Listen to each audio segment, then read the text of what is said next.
No centenario do seu nacemento, achegámonos á obra inédita de Virxilio.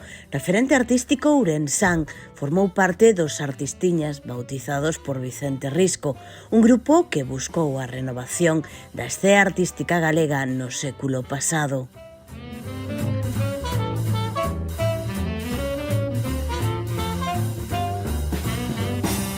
Virxilio, que comezou a súa traxectoria formándose na Escola de Artes e Oficios de Ourense, trasladouse no ano 1957 a París para continuar a súa formación. Tras esa etapa, Alemania foi o país no que ourensán colleitou máis éxito, levando as súas obras a localidades como Bonn, Berlín ou Frankfurt.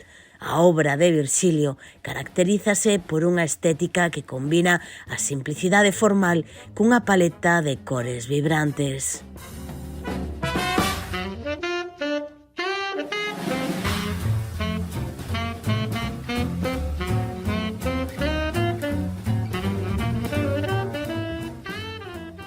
A exposición Virxilio Inédito 1925-2025 pode visitarse no Centro Cultural Marcos Valcárcel ata o vindeiro 11 de maio.